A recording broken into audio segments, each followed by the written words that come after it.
Hi friends, हूँ છું ઈના પટેલ। સ્વાગત છે તમારું મારી ચેનલ ફ્રેશ ફિશમાં। આજે બનાવી છે મસ્ત મજેદાર આપણે જે અમેરિકન મકાઈ આવે છે એમાંથી બનાવી છે ચટપટી એવી પેટીસ। જો તમને વિડીયો પસંદ આવે તો શેર કરજો અને મારી ચેનલ પર નવા હોય ને તો ચેનલને સબસ્ક્રાઈબ કરી દેજો।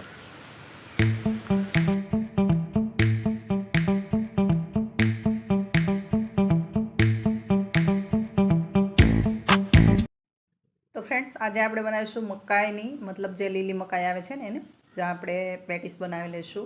અને વરસાદનો મોસમ પણ છે અને ગરમા ગરમ પેટીસ, ચટપટી એવી પેટીસ બનીને તૈયાર થાય છે અને ખૂબ જ એવી ટેસ્ટી બને છે। તો તમે પણ જરૂરથી બનાવજો।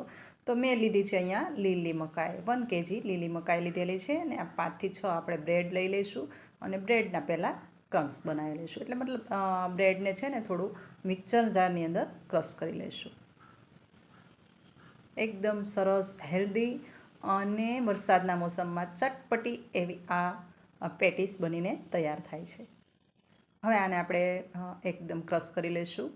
જોઈ શકો છો આટલો ફાઇન આપણે પાવડર બનાવી લીધો છે અને એને આપણે આ એક વાટકીની અંદર કાઢી લઈશું। હવે વરસાદનો મોસમ હોય ને સમોસા, પકોડા કે કંઈ પણ તળેલું ચટપટું ખાવાની ઈચ્છા થાય તો ઝટપટ હેલ્ધી બનીને તૈયાર થાય છે એવામાંની છે આ એક પેટીસ। તો જરૂરથી ટ્રાય કરજો, એકદમ ચટપટો ટેસ્ટ રહે છે અને એકદમ જ મસ્ત સ્વાદિષ્ટ બને છે। તો હવે આ બ્રેડ ક્રમ્સ આપણે સાઈડ પર રાખીશું અને અહીંયા લઈ લઈશું આપણે મકાઈ। તો મકાઈને મેં 1 kg મકાઈને મેં બાફી લીધેલી છે અને સાથે મેં 3 નંગ મોટા પટેટો પણ બાફી લીધેલા છે। તો હવે આને આપણે આજે બ્રેડ ક્રમ્સ જે રીતે બનાવ્યા એ જ રીતે આ મિક્સર જારની અંદર એડ કરી દઈશું અને ટર્ન આઉટ કરીને થોડું એવું ક્રશ કરી લઈશું। જોઈ શકો છો આ રીતે આપણે આ થોડું આખા ભાગું ક્રશ કરવાનું છે। એવી રીતે 2 વાર હું મિક્સર જારની અંદર ફેરવી અને બધી જ મકાઈને આ રીતે મતલબ થોડી એવી મકાઈ સાઈડ પર રહેવા દઈશું, આખા દાણા, અને બાકીની મકાઈ આપણે આ રીતે પેસ્ટ બનાવી લઈશું। હવે જ્યારે પણ આ રેસીપી બનાવવાની તૈયારી કરતા હોય તો પહેલાં તમારે છે ને મકાઈ બાફી લેવાની છે ને જ્યારે મકાઈ કુકરની અંદર એડ કરો એ ટાઈમે તમારે બટેટાને પણ એડ કરી દેવાનું છે। તો આપણું બટેટું પણ તૈયાર છે અને હવે એને 3 નંગ બટેટાને આ રીતે મેં જે છાણી છે એનાથી આપણે છીણી લઈશું અને આ જગ્યાએ તમે 2 નંગ પણ નાખી શકો। તમારી ક્વોન્ટિટી વાઇઝ તમે બનાવતા હોય એ પ્રમાણે આમાં વધુ ઓછા મસાલા કરી શકો। હવે આ રીતે આપણે આને એકદમ ખમણી લઈશું।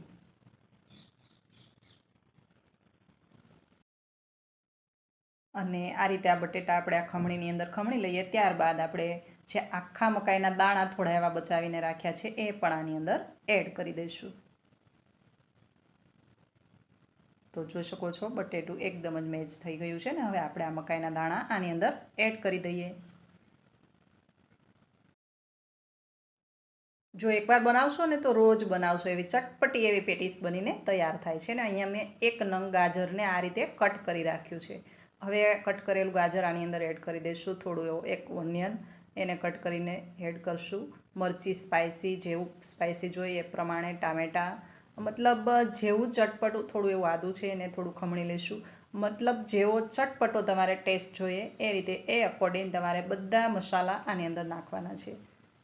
જો આદુને પણ ખમણીને આ રીતે એડ કર્યું છે ને અહીંયા આ 1 વાટકી ભરીને લીધો છે મેં ચોખાનો લોટ। તો ચોખાનો લોટ અહીંયા કમ્પલસરી એડ કરવાનો છે અને બાઇટનિંગ માટે લીધો છે અડધી વાટકી મેં બેસન, એ પણ એડ કરવાનો છે।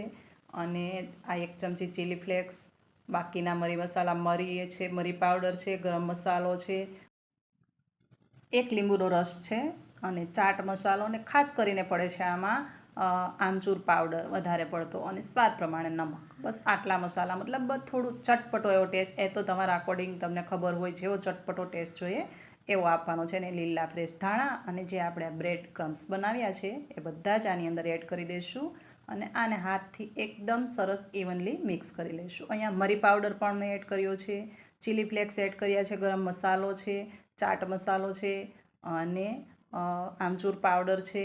મતલબ એકદમ ચટપટો ટેસ્ટ કહીએ ને એવો ટેસ્ટ જે પ્રમાણે તમારે જોઈએ એ પ્રમાણે બધા મસાલા એડ કરી દેવાના। આ રીતે હાથથી આને એકદમ મિક્સ કરી લેવાનું છે। થોડી વાર આને પછી આપણે રેસ્ટ આપી દઈશું ને વચ્ચે બનાવીશું આપણે એકદમ ચટપટી એવી ચટણી। તો રેસીપીનો વિડીયો પૂરો જોજો। જો આ રીતે આને હાથથી છે ને ઇવનલી એકદમ મિક્સ કરી લેવાનું છે ને કેટલું જુઓ કે આટલું એ થિકનેસમાં હશે કે ચમચીથી પડી ના શકે, કારણ કે આટલું હોય થિકનેસમાં તો જ તમારી પેટીસ બરાબર વળે છે. એટલે ખાસ ધ્યાન રાખવાનું. બ્રેડ ક્રમ્સ નાખતી વખતે વધારે પડતા બ્રેડ ક્રમ્સ નહીં નાખવાના. 1 kg મકાઈની અંદર મેં આટલા નાખ્યા છે તો આટલા જ પડે છે, કારણ કે મકાઈનો બી ટેસ્ટ આવવો જોઈએ એટલા માટે. હવે આ તો તૈયાર છે, આને આપણે સાઈડ પર રાખીશું અને બનાવી લઈશું આપણે ચટપટી એવી ચટણી. તો અહીંયા મેં આપણે ટામેટા કેચઅપ હોય છે એ લીધેલો છે અને એમાં આપણે એડ કરી દઈશું માયોનીઝ, મતલબ 2 ચમચી આપણે માયોનીઝ એડ કરીશું. અને ત્યાર પછી ચીલી ફ્લેક્સ, ગ્રીન ચટણી છે, ગાર્લિકની રેડ ચટણી, અને ગાર્લિકને આ રીતે થોડી 4 થી 5 કળી ખમણીને નાખવાના છે અને આને એકદમ સરસ ઇવનલી મિક્સ કરવાનું છે. એવી સરસ ચટપટી ચટણી બને છે ને ફ્રેન્ડ્સ કે એકવાર બનાવશો ને તો આ ચટણીના દીવાના બની જશો. તો જરૂરથી આ ચટણી બનાવજો. મતલબ કોઈ પણ ફૂડની અંદર આ ચટણી તમે ઉપયોગમાં લઈ શકો. તો મારા સજેસ્ટ પ્રમાણે આ ચટણી અવશ્ય બનાવજો. એકદમ ટેસ્ટફુલ બનીને તૈયાર થાય છે. તો ચાલો, ચટણી પણ તૈયાર છે અને હવે બનાવી લઈએ આપણે પેટીસ. તો થોડું એવું આ બેટર લઈશું અને આ રીતે આપણે રોલ બનાવી લઈશું. એકદમ રાઉન્ડ શેપ આપી દઈશું, ઉપર નીચેથી પણ ઇવનલી બરાબર રાઉન્ડ શેપ થઈ જાય. અને તમને એવું લાગે કે ભાઈ ઇવનલી રાઉન્ડ શેપમાં પેટીસ બનાવી હોય તો રાઉન્ડમાં, અથવા તો કટલેસ ટાઈપ પણ તમે બનાવી શકો, હાર્ટ ટાઈપની. તો એ તમારા ઈચ્છા પ્રમાણે બનાવી શકો. અને પછી આ પેટીસને આપણે બધા એકસાથે વાળી અને થોડીવાર માટે, અડધો કલાક માટે આપણે ફ્રીજની અંદર, ફ્રીઝરમાં નહીં મતલબ ફ્રીજની અંદર રેસ્ટ આપવાનો છે અને ત્યાર પછી આપણે ફ્રાય કરવાનું છે. તો હવે આને આપણે ફ્રીજમાં જવા દઈશું. તો ચાલો, આપણે પેટીસને અડધો કલાક થઈ ગયો છે, મતલબ ફ્રીજની અંદર આપણે રાખેલી હતી. અને હવે આપણે તેલ પણ ગરમ થઈ ગયું છે. તો ચેક કરવાનું છે કે તેલ ઇવનલી ગરમ છે કે નહીં. જો આ રીતે આ બોલ્સ નાખ્યો છે ને ઉપર ધીમે ધીમે આવે એટલે આ તેલ ગરમ છે, મતલબ આપણી જે પેટીસ બનવા માટે આપણે જે ટેમ્પરેચર જોઈએ એ તૈયાર છે. હવે આ રીતે બધી પેટીસને હું આની અંદર એડ કરી દઈશ. અને જ્યારે તમે આ પેટીસને એડ કરો ત્યાર પછી આને આપણે કેમ પૂરી ને ભજીયાને ફટાફટ ચલાવતા હોઈએ છીએ, એની જેમ આ પેટીસને બિલકુલ ચલાવવાની નથી. આને મતલબ 2 થી 3 મિનિટ ઇવનલી આ રીતે કૂક થવા દેવાની છે. અને ફ્લેમ રાખવાની છે તમારે મીડિયમ જ રાખવાની છે, ફૂલ નહીં, મીડિયમ ફ્લેમ પર આને 3 મિનિટ માટે આ જ રીતે ઇવનલી કૂક થવા દેવાની છે ને ત્યાર પછી આને ટર્ન આઉટ કરવાનું છે. કારણ કે પહેલાં ટર્ન આઉટ કરશો તો ભાંગી પણ જશે અને જેવી તમારે જોઈએ છે એ રીતની શેકાશે પણ નહીં. તો મીડિયમ તાપ પર આને એકદમ પહેલાં શેકાવા દેવાની છે ને ત્યાર પછી આને થોડું આપણે પલટાવવાની છે. અને બની જાય એકદમ ગોલ્ડન બ્રાઉન થતાં 4 થી 5 મિનિટ લાગે છે, કારણ કે લોથી મીડિયમ ટેમ્પરેચર રાખવાનું છે.